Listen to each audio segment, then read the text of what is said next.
Sejam todos muito bem-vindos ao podcast Construir para Vender, um podcast onde você aprende a criar, proteger e multiplicar o seu patrimônio através da etapa mais rentável do mercado imobiliário, que é construir imóveis para venda.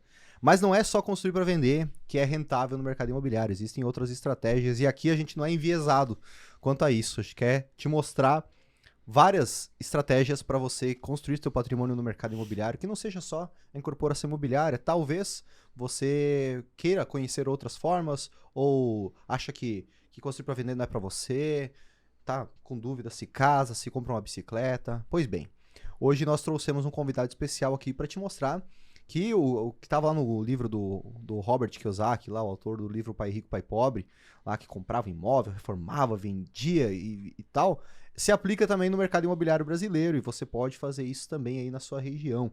Para isso, trouxemos um convidado especialista em house flipping no Brasil.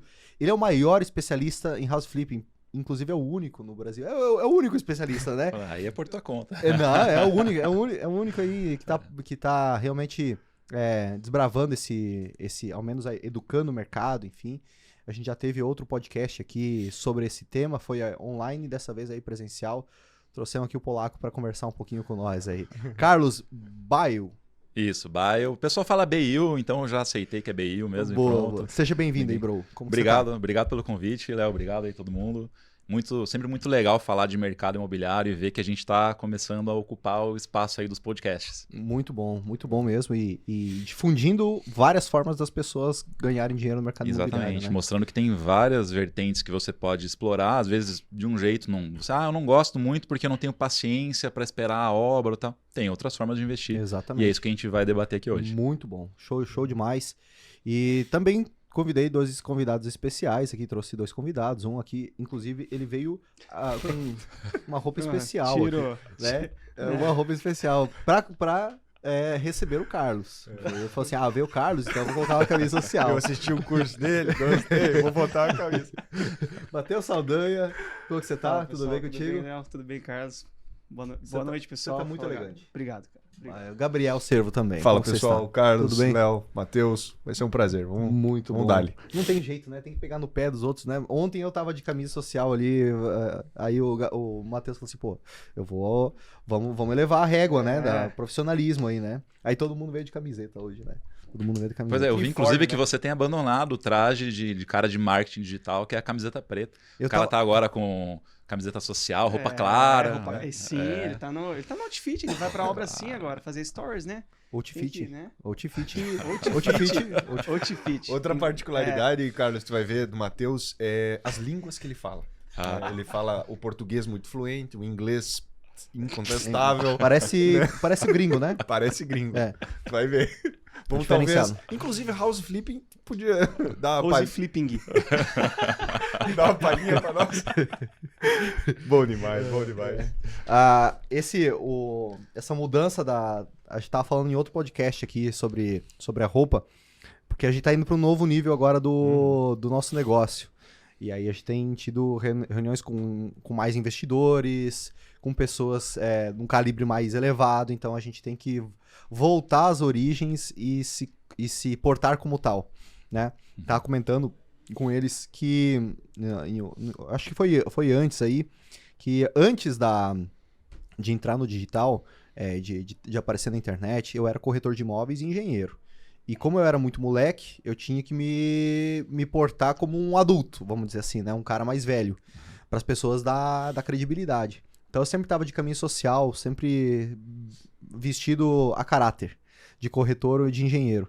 Quando veio a pandemia, eu falei assim, cara, não quero mais prestar serviço, não quero mais essa loucura de engenharia, quero só fazer as minhas casas, e para fazer as minhas casas, eu sou o dono da porra toda, eu não tenho que dar satisfação para ninguém o que eu tô vestindo, se eu quiser ir de camiseta e de bermuda eu vou.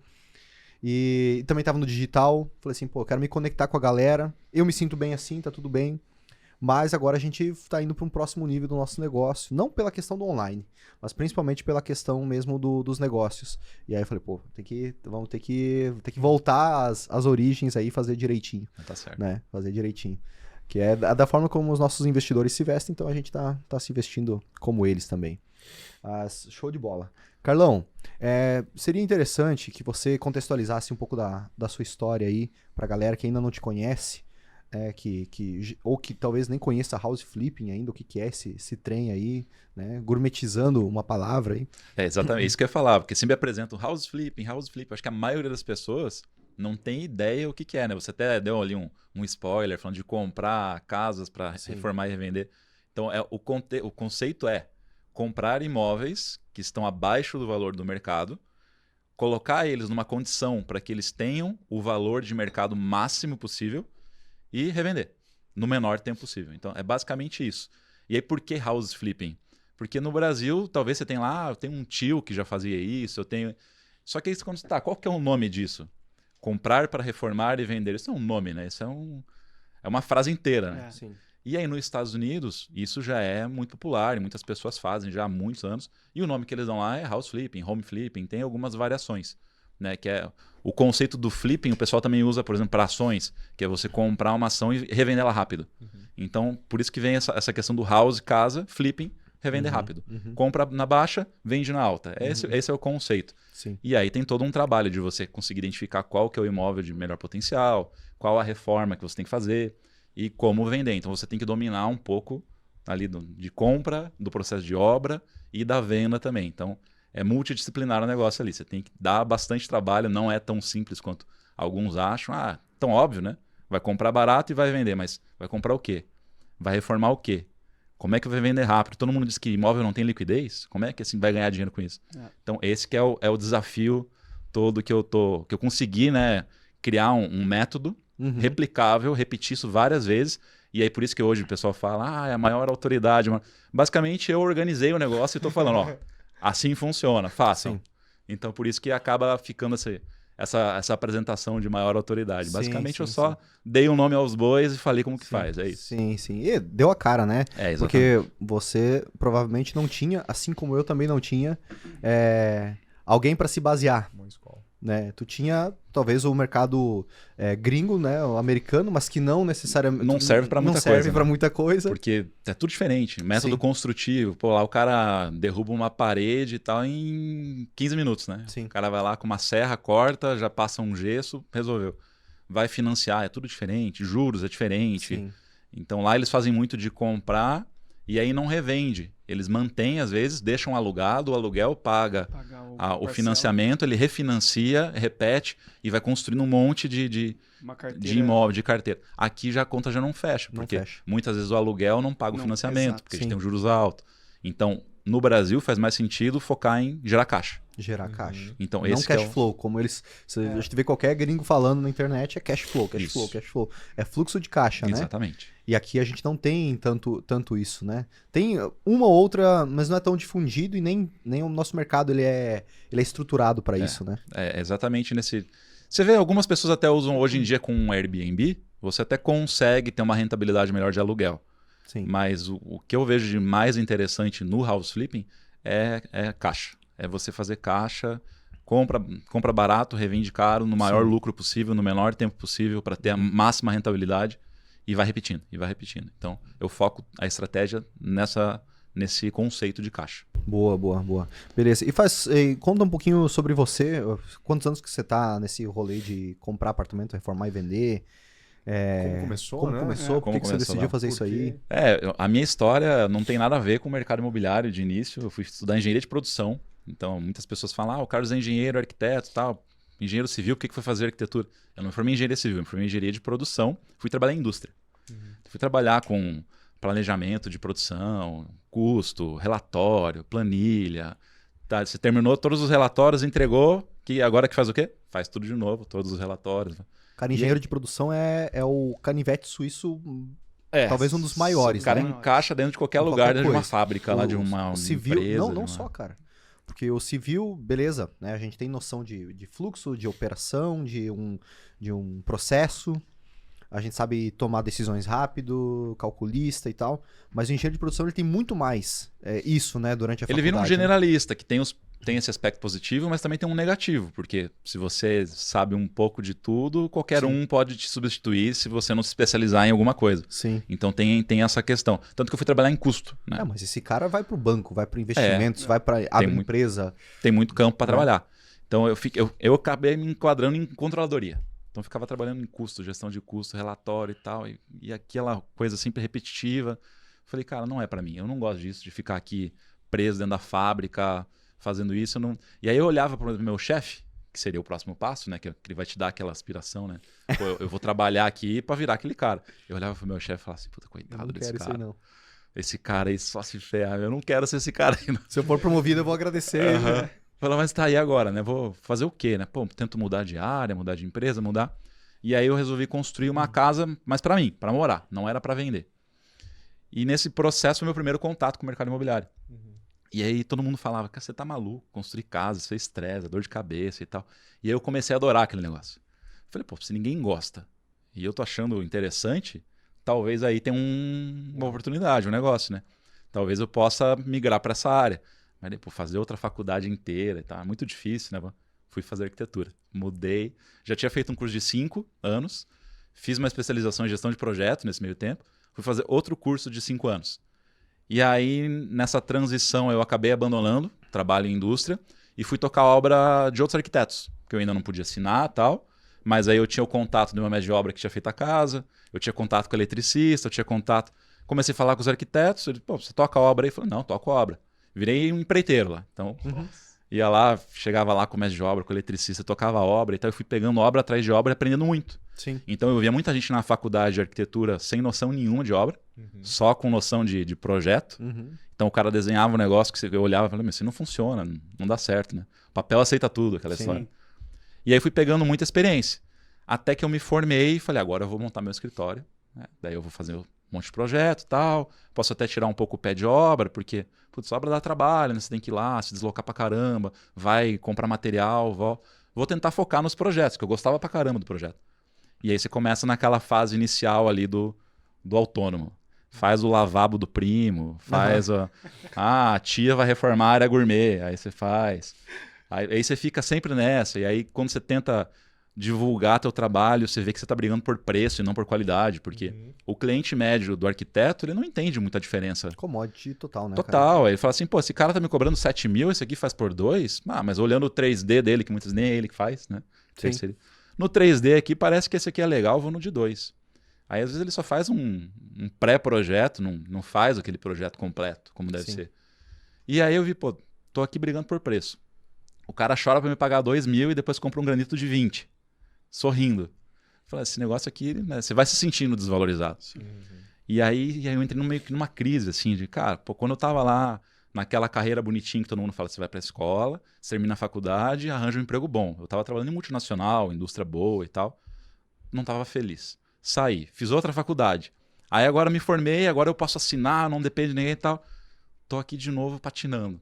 Falei, cara, as coisas não vão dar certo pra mim, pô. E eu sempre me esforcei, estudando e tal. Falei, não, chega, eu vou tentar agora viabilizar meu próprio projeto. Fazer o projeto e executar e não depender do cliente. Eu não quero mais ter cliente. Falei, você também falou que já passou por essa fase, né? Com certeza. Sei como você se sentia. E daí, o que eu pensei? Vou construir para vender. E aí falei com um amigo, falei, cara, eu tenho uma graninha que eu consegui guardar, ele tinha uma graninha, vamos achar um terreno, a gente constrói, Minha Casa Minha Vida tava bombando. Quando que era isso? Mais ou menos que ano?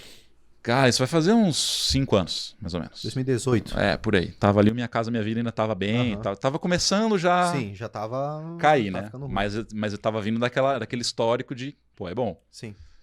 E aí a gente começou a dar de cara ali com o preço dos terrenos. Então, pô, os terrenos para fazer 3 casinhas, já na hora que você fazia a conta, cara, a margem tá apertada. Não tá, vocês devem ter passado por essa conta aí já também em algum momento. Sim. A margem tá apertada, cara, não vai dar. E aí, assim, 1 ano e pouco. E aí a gente via, a galera chegava para comprar, numa prova de financiamento na Caixa, o cara tá com uma conta de luz devendo. Aí eu falei, cara, não sei se é por aí.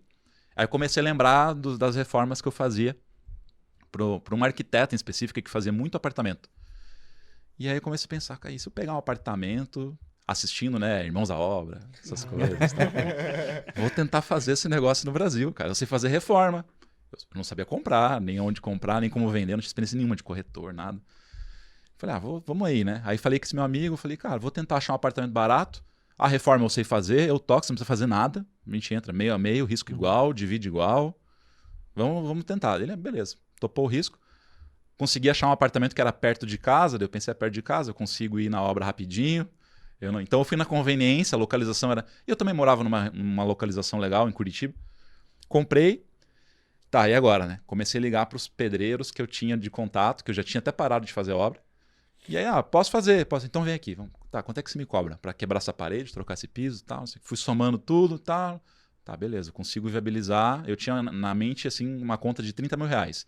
Paguei 200 para comprar o apartamento. No mesmo condomínio tinha apartamento à venda por 300. Num padrão meio parecido, assim. Falei, bom, 200. Se eu colocar 30 em reforma e vender por 300, já fechou a conta, mesmo que tenha o imposto e tal. Já estou ganhando dinheiro. E aí consegui fazer a reforma em 3 semanas, que era o objetivo. A reforma tem que ser rápida, porque eu preciso botar o apartamento para vender rápido. A venda não está na minha mão. A reforma tá. Então a reforma eu vou aqui com o chicote nas costas da galera. Vamos. Terminou em 3 semanas, coloquei para vender. E aí visita pra caramba. Só que sempre tinha o problema de não tinha elevador no prédio, porque eu queria um imóvel barato, sem elevador era mais barato.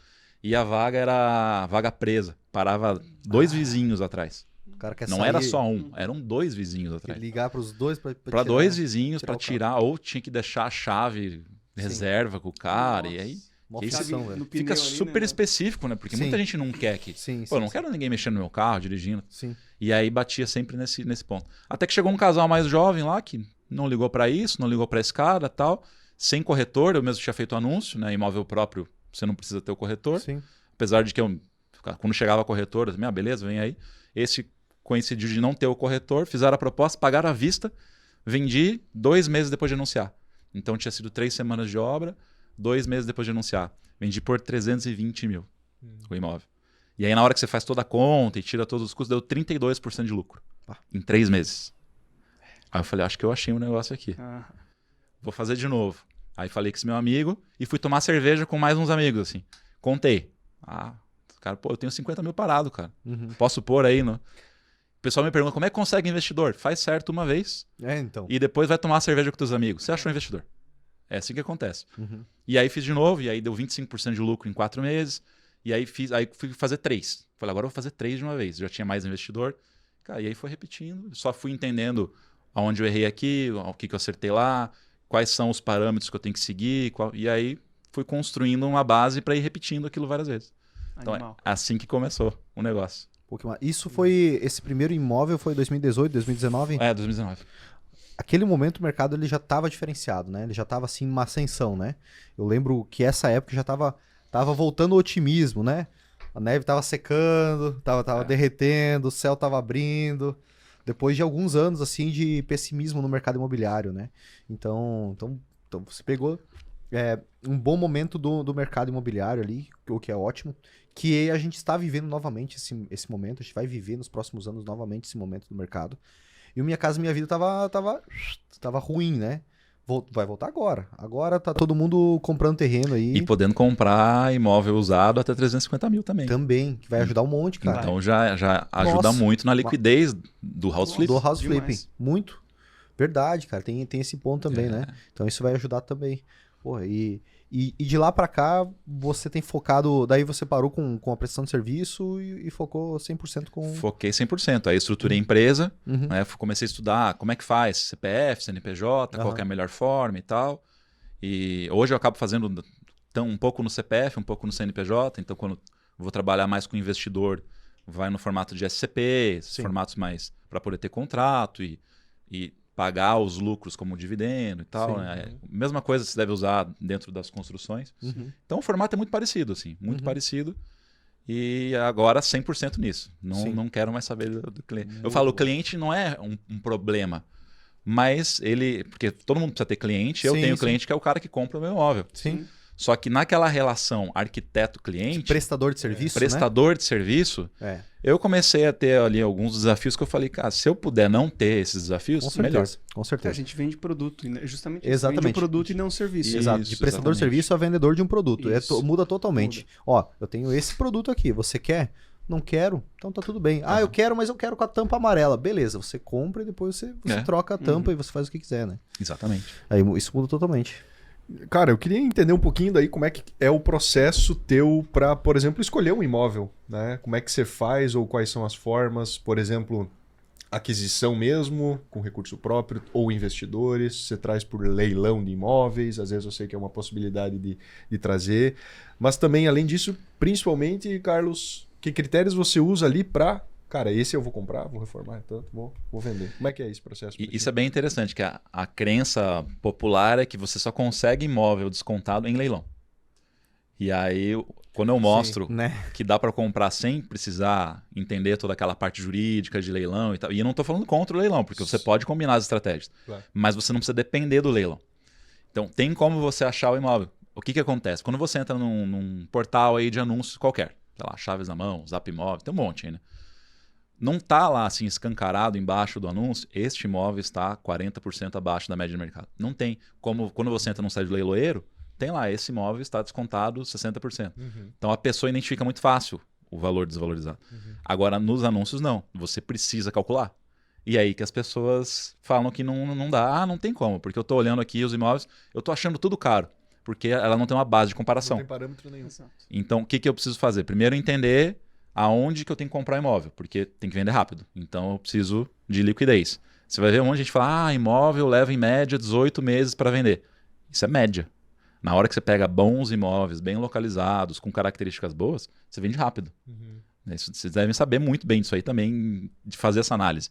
Aonde eu vou comprar o terreno para construir? Vocês pesquisam um lugar que vai ter potencial de venda, porque isso ajuda também na valorização. Então eu seleciono o lugar e defino o tipo de imóvel.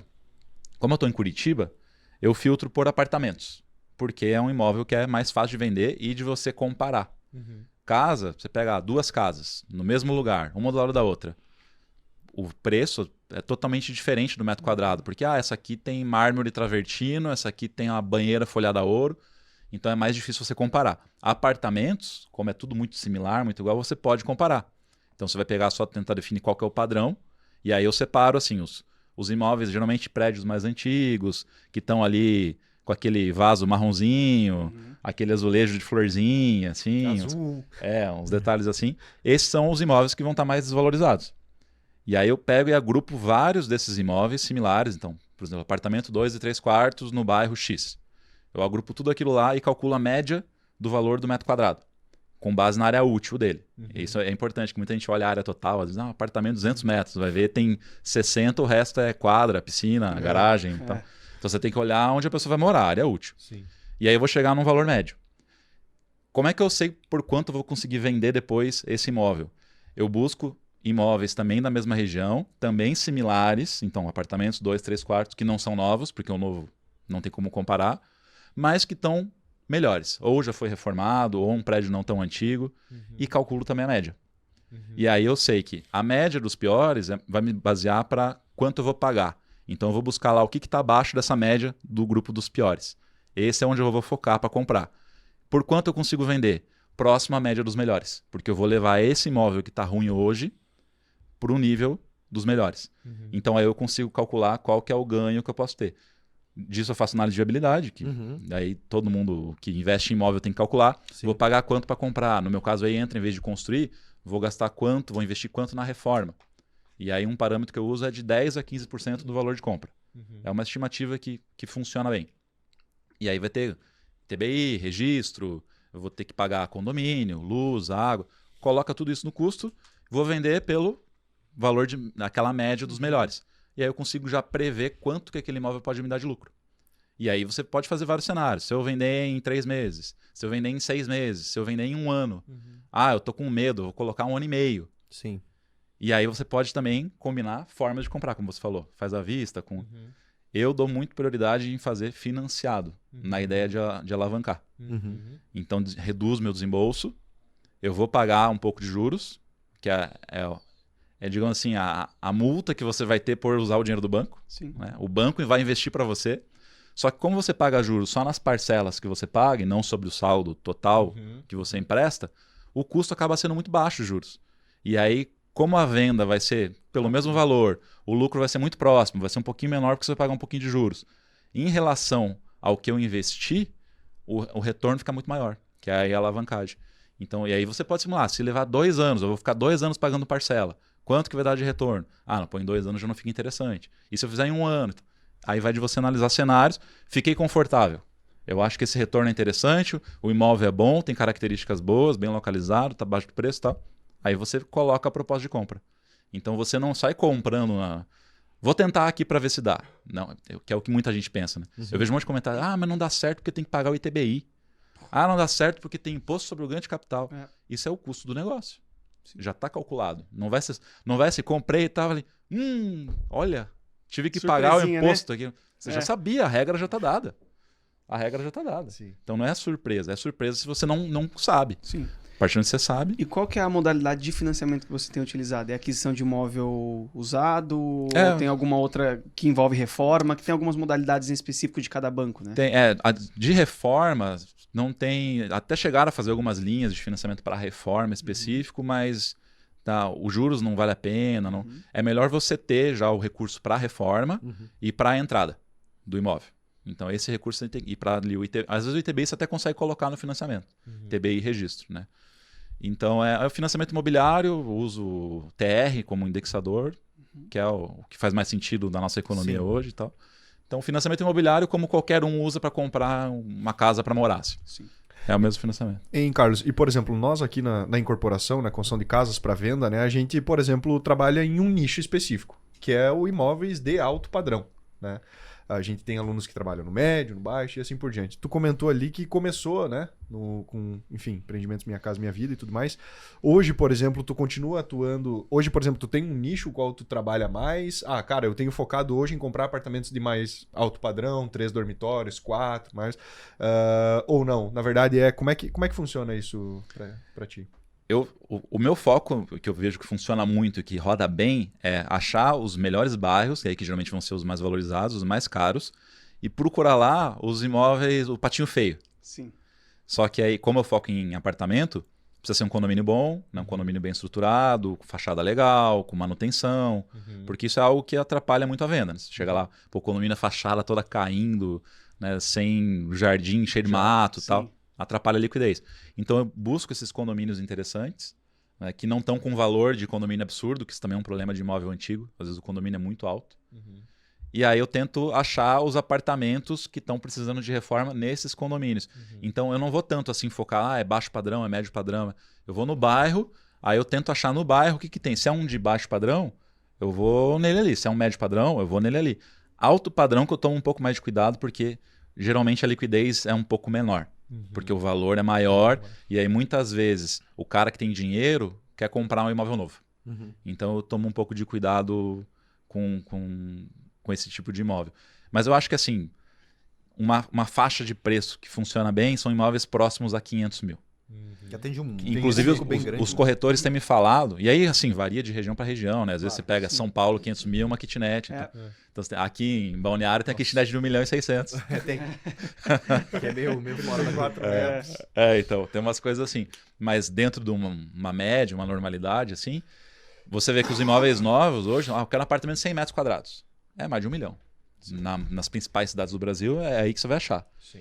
E aí você começa a pensar, as pessoas, de uma forma geral, não são milionárias, né? Ou vão entrar numa dívida absurda, ou elas vão buscar um imóvel mais barato. Aí vai ser mais longe ou pequeno. Então, aonde que eu achei ali uma lacuna de mercado? Se eu pegar um imóvel de 100 metros quadrados, deixar ele bonitão, reformado, pronto, bem localizado, por 600, 700 mil reais, esse imóvel vende. Porque atende a necessidade das pessoas. Sim. Eu falo muito disso, né? A estrela do momento é o imóvel usado, porque o novo está ficando muito longe da realidade das pessoas. Aqui nos Estados Unidos também, eles estão com muita dificuldade lá de troca de imóvel, né?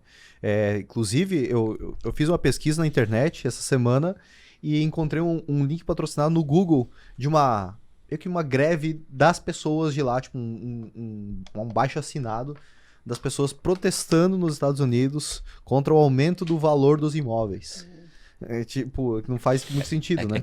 Mas é que lá de 2019 para agora saltou, foi uma coisa meio absurda, assim, principalmente em relação ao salário. Eu vi esses dias um cara comparando 1980, 2019 e agora. Sim. Agora, sim, basicamente, o americano médio nunca vai conseguir comprar um imóvel. Sim. Ele não consegue aprovar financiamento, nada. Então lá ficou uma coisa bem... Sim. Não que aqui também não tenha. Cara também, né? Tudo. Porque o juros foi para 7 e pouco, antes era 4. Era 3. 3, Era 3. Para ele, 7 é muita coisa. O salário não subiu, os juros aumentou e o imóvel aumentou. Aí o cara, antes ele pagava a parcela com $700, agora é $2.000. E essa é uma situação que está acontecendo no mundo todo, né? No mundo todo. Brasil, Europa, muito também. Europa, muito também. Países que têm um território muito pequeno, tipo Japão, Coreia do Sul. E o Brasil vai ficar... ainda nós temos bastante espaço, mas mesmo assim, cada vez vai ficando mais difícil adquirir a casa própria, né? Já tem tido isso aí, né? Vai tendo a escassez. E é também uma das apostas que eu falo do house flipping. Muita gente ainda não fala disso, mas tem lá terrenos, tem lugares que ainda tem muito terreno. Já tem cidade que você já não acha terreno. Agora, imóvel usado, cada terreno que alguém constrói um prédio é mais imóvel usado para reformar daqui a um tempo. Exato. Sim. Então, eu acho que você também dominar essa estratégia de ganhar dinheiro no mercado imobiliário é algo que pode te dar um caminho quando, na minha cidade agora eu já não estou mais conseguindo terreno. Se você dominar como comprar um imóvel para reformar e vender, é uma outra possibilidade de lucro dentro do mercado imobiliário. Sim. E com uma exposição menor também, com uma exposição baixa, né? E dentro, ali a gente sabe que você chegou a trabalhar com reformas, então tinha essa expertise, né? Às vezes para quem quer ingressar, por exemplo, no house flipping, tem essa questão, poxa, mas reforma é um bicho de 7 cabeças, né? Eu tenho que quebrar para poder refazer. O quanto que isso vai custar? O quanto que eu tenho que ser assertivo? Para a pessoa que está ouvindo e não vem da experiência que você teve, quais os parceiros-chave assim, que essa pessoa tem que buscar para poder ter um orçamento de reforma mais assertivo? Vai depender muito também do tempo que a pessoa tem para acompanhar, porque ela pode fazer isso como uma renda complementar e tal. Então, assim, minha rotina de trabalho sou médico, eu fico lá enfiado no hospital, não consigo sair para ver nada. Então, provavelmente você vai ter que achar um empreiteiro, uma construtora, e aí esse parceiro já vai resolver para você. Qual que é o fator negativo? Vai custar mais, vai diminuir o teu lucro. Mas tudo você não consegue ter, né? Qual que é a situação que eu acho que mais lucrativa, que eu acho mais interessante? É você ter um contato com um mestre de obra, com um eletricista, com um encanador, com um pintor, e aí você reúne esses profissionais, e aí você vai ter lá, o eletricista muitas vezes ele vai trabalhar 2, 3 dias, resolveu. Tem que trocar toda a elétrica. Se é um eletricista bom, 2 dias ele troca a elétrica de um apartamento. E aí depois ele volta no último dia para instalar a iluminação e colocar as tomadas. Então acabou, é muito simples, é muito rápido. O encanador, no início da obra ele vai entrar ali, arrumar algum cano, um registro e tal, no final ele vai instalar a torneira. Então são profissionais que você precisa só pontualmente ter lá na sua obra. Tanto que me perguntam, você tem contratado para fazer? Não, porque eu uso o cara muito pouco. Então não faz sentido eu segurar e travar ele. Sim. Só que como eu sempre tenho demanda para os caras viraram parceiros. Quando eu ligo, o cara me atende. Sim. Então, esse é talvez uma dificuldade de quem está começando, não ter esses parceiros, né? Esses contatos. Mas aí é o problema de qualquer negócio, né? Você vai montar um restaurante, até se acertar a tua equipe de cozinha, vai rodar algumas pessoas ali. Então, obra vai ser muito nesse sentido. Indicação é fundamental. Você não vai lá no Google jogar pedreiro em Balneário Camboriú e vai contratar o cara que apareceu no patrocinado. Você não sabe, você não vai testar o cara na tua obra. Mas se o cara tá patrocinando, é diferenciado, né? Imagina, velho. Se o cara trabalha com isso, é pedreiro, ele tá com patrocinado... Uma landing page lá. O marketing digital tem em todo lugar. Cara, assim, eu vou falar, enfim, sou engenheiro civil também, estagiei em obra há muito tempo e teve uma época que eu acompanhei um azulejista. E o cara, azulejista mesmo, gurizão, né? Era do suco ele. Né? E, cara, esses tempos atrás eu mexendo na internet, coisa no Insta, deparo com o cara fez um curso de aplicador de cerâmica e, cara, assim, no capricho. Ele realmente era muito caprichoso e, enfim, ele tinha o patrocinado, esse cara dá. Esse tinha o patrocinado. Esse aí vale contratar, né? Porque muita gente tem uma né, quanto à questão da reforma, né? Muita crença. E de fato, se a pessoa não tiver um método, ela tá ferrada mesmo, né? Que é um Kinder Ovo, né? Pô, eu vou começar a abrir uma coisa aqui, vou encontrando surpresinha, né? Vou abrindo e vai dando problema. Outra frase, né? Você pode desejar tudo pro teu inimigo, né? Só não deseja uma reforma para ele. Né? Isso aí não faz isso com o cara, né? E como que você fez e faz para ter menos dor de cabeça ou ser um processo mais tranquilo essa questão da reforma? Porque eu acredito que seja uma das dores, das dúvidas ou de um receio maior de uma pessoa. Mas você sabe que esse medo da reforma é aí que está a oportunidade do meu negócio. Com certeza. Porque eu Qualquer um poderia comprar o imóvel lá que está abaixo do preço e reformar e morar lá. Se fosse gostosinho, né? Só que ninguém quer fazer a reforma. Sim. Exato. Então, quando o cara chega, ele está procurando um imóvel. E essa também é uma dúvida, né? Mas por que o cara vai pagar 150 mil, 200 mil reais a mais no imóvel porque você fez uma reforma de 40 mil? Às vezes, pô, o valor da reforma é pequeno e o salto de valorização é gigantesco. Porque o cara, na hora que ele olha, ele fala assim, putz, ali eu vou ter que quebrar, chamar pedreiro, eu não sei fazer, arquiteto é caro. Né? Ah, pega esse aqui que já está pronto. Então funciona muito bem. Como que eu fiz para resolver essa dor no geral? Achar bons mestres de obras, eletricista, encanador. Sim. Isso é fundamental. Porque daí cara, tem semana que a obra tá rolando que eu nem passo lá na obra. Eu mando um WhatsApp pro meu pedreiro lá, pro mestre de obra. Falei, ei, Agostinho, como é que tá? Ó, quebrou a parede já? Ele manda um videozinho. Ó, aqui, Carlos, já quebrou a parede. Aqui tá. Falei, o eletricista apareceu? Ele, apareceu. Deixa eu ver. Daí eu ligo de vídeo pra ele. Ele mostra lá, beleza, tá tudo certo. Ele quebrou, botou a tomada naquele lugar lá. Que aí eu risco na parede. Eu faço o projeto, Sim. mas eu gosto de ir na Isso eu ia parede e perguntar. riscar na parede, assim. Sim. Falar aqui, vai quebrar esse aqui, vai... Pra não ter desculpa do cara que falou que não viu. É a prova de burro, né? É, exatamente. Eu faço assim. Tu faz um projeto executivo em loco, assim. Então, 3D. Em 3D. Isso 6D, cinema 6D. é uma... Porque eu faço o projeto... Tão real que é na parede mesmo. O que eu descobri que funciona melhor? Você não precisa gastar tempo com um projeto executivo. Faz um anteprojeto, que é aquele projeto ali só... como é que vai ser, que parede que sai, o que vai trocar. E aí você põe aquilo na parede e lá você risca o que tem que fazer. Uhum. Então, e aí quando chega o material, você ainda fala, esse é o do banheiro, escreve lá, banheiro, esse aqui você escreve lá, da caixa, né? O cara não vai errar, entendeu? Agora, às vezes, o cara vai ficar olhando o executivo, aí ele pode, eu não entendi. Começa a sair fumaça da cabeça. Porque você mesmo faz todos os seus projetos. Eu mesmo Assina faço. tudo, a reforma também você que assina. Isso, tem que ter responsável técnico, Sim. né? Nos condomínios tem que Nos ter. condomínios tem que ter. Quando caiu o prédio no Rio lá, fizeram uma norma. Os caras começaram a quebrar um monte de parede. Lembra dessa história? Cara, Um prédio no Rio de Janeiro. Os caras com um prédio de escritório. Começaram a quebrar um monte de parede e tal. Aí um dia caiu o prédio inteiro. Tinha um pilar no... Bom, o cara queria fazer um vão livre. Tinha um pilar atrapalhando. Que merda, né? Caiu o prédio, aí eles fizeram a norma. Que aí tem... Só que também é uma norma que joga uma bucha pro síndico, porque é ele que tem que assinar lá, autorizar. Então você tem que pegar o responsável técnico e o síndico que diz se faz ou não faz. Nossa. Então, aí Burocraciazinha. você pega um síndico, às vezes, burocrata, o cara pode te atrapalhar na obra. Então, porque ele tem o poder. Que polido, né? Burocrata. Deve ser Mas é que sabe aquela história de... saco, né? O cara... Aquela história quando você dá um pouco de poder pra quem não pode ter poder? Ai, Sim. nossa, Eu sim, já sim, enfrentei isso. Sim. E o síndico tem o poder de um prefeito, né, cara? Dependendo do tamanho do condomínio. Eu já atendi condomínio com, sei lá, com 100 e poucas unidades. Cara, parecia um prefeito lá, velho. Parecia um prefeito. Não, eu tava com uma obra agora num apartamento. Coisa simples, assim. Primeira coisa que eu faço já. Eu mando... Primeiro eu descubro como eu falo com o síndico. Eu vou lá, tinha porteira lá. Você tem que mandar um e-mail. Tá? Me passou e-mail.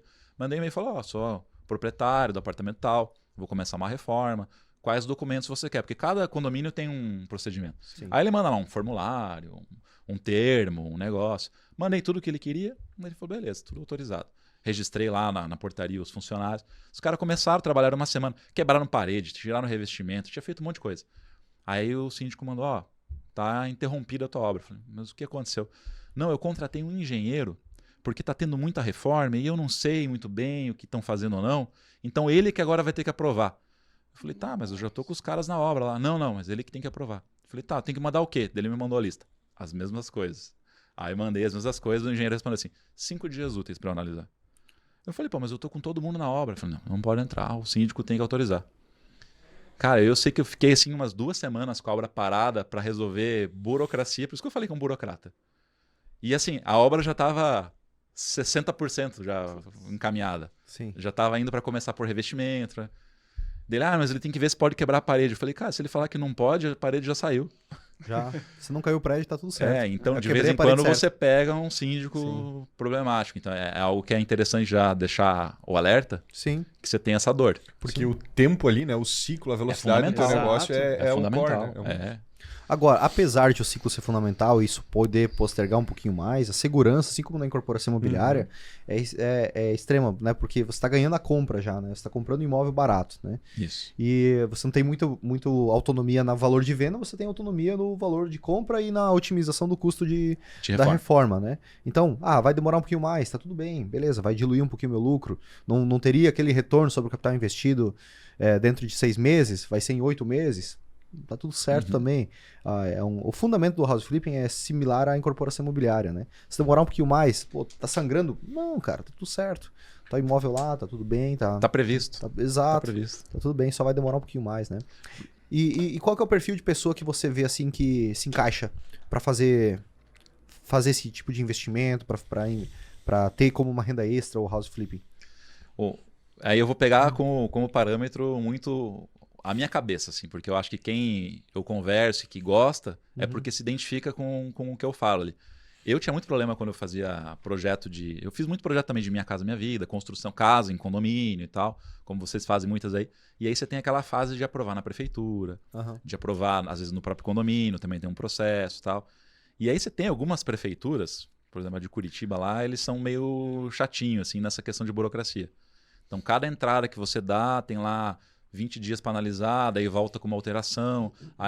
Então, muitas vezes você fica lá 3, 4 meses. Sim. Tem uma árvore no lote, tem que ir para o meio ambiente para ver se não vai impactar o que tem que fazer. Aí você dá entrada no protocolo do meio ambiente. Qual que é o prazo? Não temos prazo. E aí você está lá com o negócio parado, com o dinheiro imobilizado, com os pedreiros esperando e tal. Então, isso era algo que eu não gostava, essa burocracia. Dentro da reforma de casa, condomínio, apartamento, eu não preciso de alvará nenhum de prefeitura. Eu acho que, claro, que vai ter alguma exceção aí no Brasil, é muito município. Sempre tem algum município aí querendo morder um pouquinho e tal.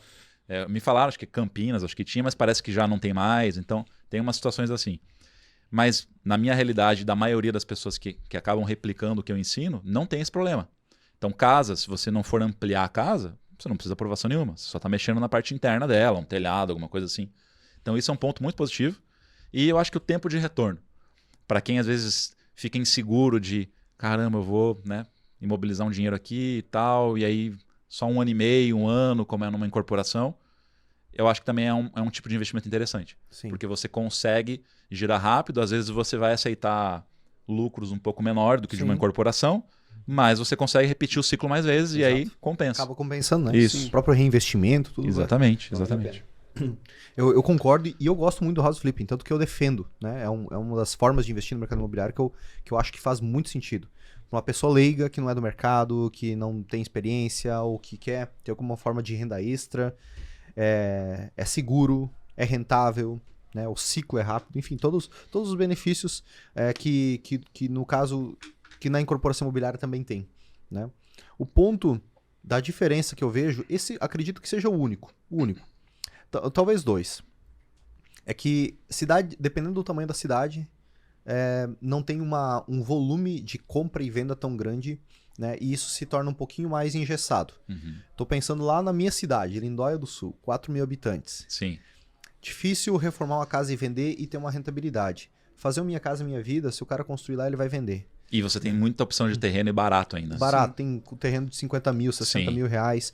Então, para algumas regiões, para algumas cidades, fica um pouco mais limitado para fazer compra de apartamento, reforma e venda. Embora a grande parte das pessoas estão em grandes centros, cidades de 100 mil habitantes ou mais. Talvez até você tenha, depois nos passe um número assim, a partir de tantos mil habitantes é batata, vai dar liga. E o segundo ponto é se a pessoa tem a aspiração de escalar. Porque se for assim, eu sou médico, eu sou dentista, eu sou advogado, eu sou empresário, quero só uma renda extra, quero comprar um apartamento, reformar e vender e ficar nessa aí como para pagar as minhas viagens, para pagar meu vinho e tá tudo certo, ou para ter um dinheiro a mais. Beleza, funciona super bem. Se o cara tá querendo escalar e ir para um próximo nível, não, eu quero faturar, quero investir meus primeiros 100 mil, fazer um imóvel de $500 mil, né? Reformar, vender, ganhar 100, 200 mil, depois quero de 1 milhão, depois eu tenho uma perspectiva de tornar isso uma profissão onde eu vou escalar, que com certeza não é todo mundo, mas se ele tem essa ambição, eu vejo também limitação. né? É diferente de uma loft, né? Uma loft que fez isso em escala, por exemplo, lá em São Paulo, ou de alguma empresa que Em faz incorporação isso, você pode subir um prédio e aí você vende vários imóveis, vários apartamentos. Então você tem essa diferença também existe e eu concordo totalmente com você. Essa questão de terreno e de você conseguir um volume maior de faturamento fazendo incorporação. Eu acho que dentro do mercado imobiliário, a incorporação é onde está o maior volume de faturamento. Isso eu acho que é inquestionável mesmo. Assim. Aí vai da pessoa estar disposta a encarar Exato. todo o processo de aprovações e de obras. Se a pessoa estiver disposta, tem muito dinheiro ali para você. Eu acho que para uma pessoa que está começando, se ela não está assim 100% com a incorporação imobiliária, não sei se eu vou com uma casa, sentir o mercado com a compra de um apartamento, a reforma e venda, às vezes é mais rápido, né? Sim. Que a gente bate muito no ponto assim, ó, primeiro o ciclo teu é para você aprender, para você ver se você gosta, para você ganhar cancha, e aí depois você vai não, eu vou agora fazer um empreendimento maior, de um valor mais considerável, vou para uma casa de alto padrão, mas começa com um imóvel que você consiga sentir o gostinho. E do mercado imobiliário como um todo. E da mesma maneira é no house flipping. Às vezes, começar pelo house flipping é para a pessoa sentir o gostinho se ela gosta do rolê, né? Eu tenho um aluno que ele até participou de uma aula ao vivo semana passada, que ele vem da incorporação, e aí ele meio que começou a se estressar pra caramba com os problemas da construção. Talvez estava com uma equipe ruim lá, dando muito trabalho. Sim. Aí ele falou, cara, vou dar uma diversificada. E aí ele participando da aula, e as pessoas vão trazendo dúvidas, né? Ah, porque furou um cano, que tinha uma infiltração e tal. E ele só lá, que daqui a pouco ele levantou a mãozinha assim. Falou, não, eu só queria falar assim que eu tô muito feliz, cara, porque o problema de vocês é tão pequeno e é tão fácil de resolver que eu acho que eu encontrei algo que vai me fazer feliz. Porque o cara, ele tava de saco cheio dos BO de obra. Sim. Aí ele falou, cara, agora eu quero resolver cano furado, que eu acho que é mais tranquilo. Sim. E provavelmente as dores de cabeça dele são as mesmas de quem entra no house flipping sem conhecimento, né? Ou sem um preparo. Não, na verdade, sem um conhecimento. O conhecimento se adquire, né? A experiência se adquire, né? Mas, eu vou entrar nas cegas aqui, porque é só comprar um apartamento, reformar e vender.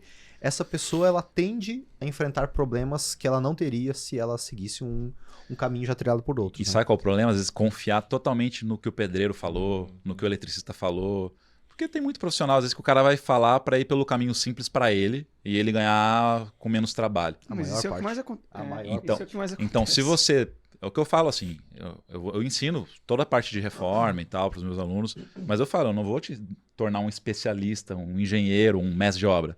Você só vai entender num nível que o pedreiro não vai conseguir te passar a conversa. Exatamente.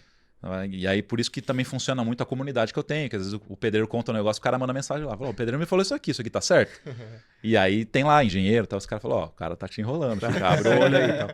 Então é nesse sentido que eu consigo ajudar muito quem está começando, né? E dar essa orientação e esse acompanhamento através de comunidade e tal. Sim. Isso faz total diferença, né? Que daí o cara se sente mais à vontade ou mais preparado para poder ingressar, né? Porque senão ele vai ter dor de cabeça, não tem jeito, cara. O pedreiro fala, não, dá pra fazer, tudo dá pra fazer, né? Daí depois começa os problemas ou faz de uma forma errada. Quer ver o que o pessoal erra muito? Fazer contrato pagando por semana. O pessoal faz isso e fala assim, a minha obra não termina nunca. Mas é óbvio. E já tá bem mais cara. Exato. Mas você premiou a incompetência. Ou por quinzena também, né? Por quinzena a galera também... Porque o pedreiro fala assim, tá, mas quer dizer então que se eu terminar em 3 semanas, eu vou ganhar 1.500, se fizer... 3 meses. Eu vou ganhar 10 mil, entendeu? Aí o cara vai enrolando a obra. Aí nesse meio ele fala assim, o carro quebrou. Aonde é que ele tá? Numa outra obra para ganhar mais um negocinho. Exato. Então, agora morreu não sei quem. Tá. O carro quebrou, acho que é o clássico. Com vocês acontece também? Cara, de morreu, tudo, né? Na morreu. nossa, assim, o pedreiro mata a família inteira, velho. Né? Assim, morre muita gente, cara. Muita gente. Na minha família, ao menos, não acontece tanto assim, né? Mas é muita tragédia, cara. Pô, uma árvore caiu em cima da minha casa hoje de manhã. Pô, cara. Não, eu tenho até esse do carro, é tão comum que eu tenho até uma teoria. Porque assim, eu pago os caras e falo, os caras ganham bem. O que o cara tá com esse carro velho? É pra quebrar, ele dá desculpa. Isso é estratégia. Modelo de negócio. É visão. É visão. É um outro patamar. Você vê que eles andam de maré e estilo, né? É os dois. Estilo é... Se chegou com esse, você pode ter certeza. Não contrata. Nem faz orçamento. Não passa batido. Não, obrigado. Acho que confundi você com outro cara. E se a gente tiver uma continha de padaria aí, que sempre todo negócio tem, né? Uma forma Quanto custa, quanto que dá para reformar. Você falou um pouquinho antes aí, 10, 15% do valor de venda, mas aí vamos supor de um imóvel de R$500 mil. Esse é o valor que se vende um imóvel prontinho lá. Tá. Já o outro reformado, a vizinha lá. Qual que seria uma boa oportunidade, uma pechincha ali naquela região para poder comprar um apartamento? Se você fizer a conta que ele pronto, reformado, vai vender 500 mil, você tem que comprar ele pelo menos 30% abaixo. Esse seria um mínimo, para ficar apertado. Então, se conseguir mais desconto, inclusive na negociação sempre tem um chorinho. Né, tá? Então, se você conseguir comprar ali na faixa ali de uns 300 mil, seria o ideal. Você investir entre 10% a 15% em reforma, e aí é onde o pessoal me xinga, né? Quando eu falo assim, não, você vai... 10 a do valor de compra. Do valor de compra. Então, se eu pegar aí 45 mil para reformar o imóvel, o pessoal fala assim, não tem como fazer. A reforma, eu posto minhas reformas, o cara gastou 80 mil, que 30 mil nada, tal. Cara, e aí, quem já executou e faz, os caras vêm falar comigo, pô, inacreditável, os caras não... É que tem muito conceito que tem que ser caro para ser bom. Se não for caro, não é bom. Cara, você consegue fazer coisa boa com estratégia, economizando, sem abrir mão de qualidade. Porque o que eu faço muito, né? Eu não vou colocar uma torneira de R$4 mil. É isso que eu ia falar. O pessoal tem esse conceito, né? Do que é bom é caro, porque a única coisa que eles veem é essa parte só. A torneira de 4 mil. Exatamente. Você vai procurar similares, que tem boa qualidade, mas vai ser um item que não tem uma marca, que não vai ter todo aquele custo de design e marketing que uma marca vai ter. E aí você compra. Então dá para você fazer dentro desses 10% a 15%. O que mais você tem que colocar ali? O registro do imóvel. E aí você vai pagar o ITBI e registrar. Isso fica próximo de 5% do valor de compra do imóvel. Em algumas cidades, aí, às vezes é mais, por questão do registro ser mais caro. Já me falaram que em Belo Horizonte chega a quase 8%. É uma coisa meio absurda. Eita. Assim. É caro pra caramba. E aí tem alguns problemas também. O ITBI, é em cima de qual valor? Do negociado? É do valor venal que a prefeitura diz? Já tem um entendimento, né, no STJ que é sobre o valor negociado. Mas a prefeitura cobra sobre o valor venal. Aí você tem que entrar com o advogado. E aí tem que fazer a conta. Vale a pena o custo do advogado para ter o desconto? Então, aí numa média você considera 5%. Sim. Tá? Essa funciona bem. Aí você vai ter que descobrir já o valor de condomínio que você já vai ter, se for num prédio, um custo médio ali de luz e água, né, que você vai ter que pagar, se tiver mais alguma outra despesa mensal. E aí você vai prever, vou ficar 6 meses, vou ficar 12 meses. Aí depende do horizonte que você quer fazer de cenário. Então, de custo de investimento, é isso que você vai somar. Aí as pessoas falam assim, mas daí o imposto na venda, a corretagem, aí você desconta do valor que você vai receber na venda. Você não desembolsa ele. Né? Você ele não integra o investimento. Então o que você vai ter que calcular de investimento é isso. Então a gente falou ali de 500 mil, você vai investir algo em torno de 360, 370 para vender por 500, e aí disso você vai descontar o ganho de capital e a corretagem, e aí vai te sobrar no final ali um número que me deixa confortável, pensando numa média de 6 meses entre compra e venda, é pelo menos 20% de retorno. Então eu considero assim, que se eu tiver 20% de retorno em 6 meses, dificilmente algum investimento bate isso. Exato. Então é uma conta que me deixa confortável. E aí também eu faço a conta com financiamento. Aí o que muda? Em vez de eu comprar um imóvel à vista, igual eu falei ali, 300 mil, eu vou pagar a entrada. Tem bancos aí que você dá 10% de entrada, então seria 30 mil. E algumas parcelas. Aí você vai lá num simulador da Caixa, sei lá, e vê quanto que vai ser as parcelas, coloca aquilo ali na soma e você consegue ver quanto que... Geralmente, se você conseguir dentro do mesmo horizonte de venda, você triplica esse retorno. Só que aí a gente tem que considerar que financiamento às vezes vai ter uma burocracia, vai ter... Então, em vez de 6 meses, vai levar 8 e tal, aí em vez de 20%, eu vou conseguir 50% usando financiamento. Então, a conta de padaria... Sim. Essa aí que você vai fazer. E, por exemplo, quando tu tá pegando o imóvel e projetando a reforma dele, né, Carlos? Quais são os pontos, assim, geralmente principais que mais valorizam um apartamento? Um apartamento, ou também pode ser uma casa, né? Isso, a gente acaba não falando tanto de casa, mas... E aí pergunta, mas dá pra fazer em casa? Também dá pra fazer em casa. Mas aí você tem a reforma, às vezes, um pouco mais cara, porque você vai ter telhado, caixa d'água, jardim, muro, que você não tem no apartamento. Então aí se você for fazer em casa, compra um pouquinho mais descontado, que aí você precisa um pouquinho mais de custo para reforma, e aí vai variar, né? Às vezes a casa não precisa fazer telhado, às vezes precisa fazer telhado. Então aí já muda totalmente. Você precisa trocar janela, não precisa trocar janela. Muda muito. O que valoriza o principal, que eu acho? Revestimento de banheiro e de cozinha. Porque eu acho que é o que a pessoa, quando olha, ela entende que aquilo é mais trabalhoso. É. Uhum. Ela fala, nossa, vai ter que quebrar o banheiro inteiro, vai ter que fazer tudo. Então, se ela chega, o banheiro já tá tudo trocado, tudo bonito. E aí não precisa pôr um porcelanato de R$200. Uhum. Você tem várias marcas boas. O que eu falo assim, as principais marcas, a qualidade delas, daquela linha padrão comercial, é muito próxima. Então, depois que está na parede, no piso, se foi 200, se foi R$70, Uhum. não representa muita diferença quando você vai de mercado de médio padrão. Uhum. Talvez no alto padrão, aí a grife conta. Você fala, isso aqui é o porcelanato na marca tal. E aí você até investe mais porque é um diferencial na casa e tal. Nesse cenário aqui, não. E aí algo que muita gente não considera que valoriza, porque ninguém vê, é, por exemplo, renovar elétrica e hidráulica. Uhum. Ah, ninguém vai ver, fica dentro da parede, então nem vou fazer, vou só trocar a tampinha aqui, resolveu. Só que quando você vai comprar um apartamento de 40 anos, qual a preocupação que você vai ter de cara? Cara, sabe que essa elétrica tá boa, vai dar um curto-circuito, tem um vazamento. É. Aí na hora que você chega e fala assim, não, já troquei toda a elétrica, já troquei toda a hidráulica. Nossa. Aí você abre o Nossa. quadro do disjuntor, ó, o disjuntor tudo novo, tudo identificado. Aí você mostra, pô, a iluminação tá toda nova, É sinal os contrário. canos, tá tudo certinho, ó, o registro fecha bonitinho e tal. Porque geralmente apartamento antigo o registro não fecha. Já tem... É porque o resto não dá problema, né? A estrutura, o pilar, coisa não. Se o condomínio não tem Parede. nenhuma patologia, nem nada assim, sim, não claro. vai dar problema. E o custo não é tão alto quanto as pessoas pensam. Por isso que já agrega muito valor. Então, sei lá, eu troco uma elétrica de um apartamento inteiro de 70 metros com 4, 5 mil reais. Uhum. Eu consigo fazer elétrica em mão de obra e material. Só que a pessoa, ela fala assim, não, tanto que muita gente agora tá ouvindo falando assim, nem a pau que você troca. Dá pra fazer. Porque o valor percebido, né, a dificuldade, parece que é tão difícil. Cara, o meu eletricista, assim, eu fico às vezes meio... Cara, mas você já fez. Eu deixo o material lá de manhã, ele, fim da tarde, manda mensagem, terminei. Falou, não, mas você passou os fios? Já passei tudo. Se não encontrar nenhum problema, de, tipo, travar um Sim. fio em algum lugar, Sim, vai embora. geralmente ele amarra um fio no que tá lá, puxa, Passa a guia tudo, e foi. passa a guia, às vezes onde não tem. Aí a gente sempre cria alguma tomada, né? Apartamento antigo, o quarto tem uma tomada. Hoje em dia você precisa ter no mínimo umas 4, né? Sim. E aí tem que criar mais pontos, tal, não sei o quê. Então, cara, ele resolve super rápido, E num custo... Você entrega ele mobiliado? Você chega a mobiliar? A qual nível de mobília que você vai? Ah, faz só os fixos ou em alguns casos coloca soltos também? Como é que... Esse é outro ponto interessante. Várias pessoas falam assim, mas por que você não faz ele todo pronto, todo mobiliado Sim, e tal? decorado e tal. Porque eu sempre busco a reforma do jeito mais neutro possível. Por isso que eu falo muito Coringa, assim, né? porcelanato cinza, acetinado, retificado. Não vou, mas o polido e tal, mas muita gente não gosta do polido. O polido teve a sua época, hoje em dia as pessoas já estão optando mais Sim. pelo fosco, né? Uhum. Então você tem mais, escolha materiais que você tem mais chances de agradar o máximo de pessoas, porque você está pensando em vender rápido.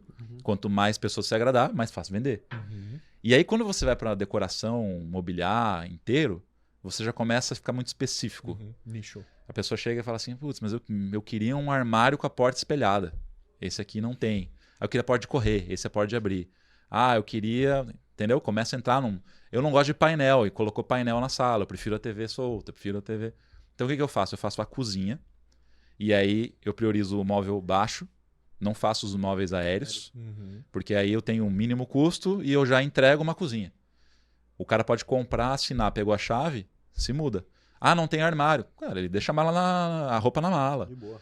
Mesa, cadeira, tal, você arranja de um Solto. dia pro outro. Aham. Cama, o cara já tem. Uhum. Geladeira, ele já tem. O que ele precisa e que ele não consegue no dia pro outro? A cozinha. Sim. Uhum. Então eu faço o Granito, armário, né? o granito, o armário baixo da cozinha e a bancada do banheiro. Uhum. Muitas vezes eu não coloco nem o armário do banheiro, só a bancada. Porque daí o cara consegue se virar já Se também. vira. Sim. Então a ideia é entregar o imóvel pronto para morar, que o cara já consegue se mudar, com o máximo de coisas neutras possível, porque depois, eu queria um revestimento diferente. Ele coloca. Sim, É mais fácil, com né? certeza. Do que ter um que ele fala, não gosta, tem que quebrar.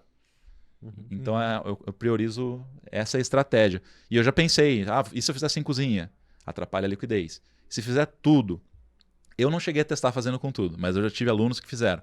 E aí eles comprovaram a minha tese. Você vai desembolsar bem mais e a reforma fica bem mais demorada. Porque você não Sim. consegue a marcenaria para um apartamento inteiro rápido. Uhum. Um móvel de cozinha, eu ligo pro meu marceneiro e falo, e aí Sérgio, o que você tem de chapa de MDF encostada aí no barracão? Aí ele me manda as fotos. Eu falei, cara, então, eu preciso de um armário de tanto por tanto, com um gaveteiro e 3 portas. Podemos fazer. Consegue pra semana que vem? Assim, cara. Falou, fica tranquilo, Carlão. Semana Aí, que bom. vem tá aí.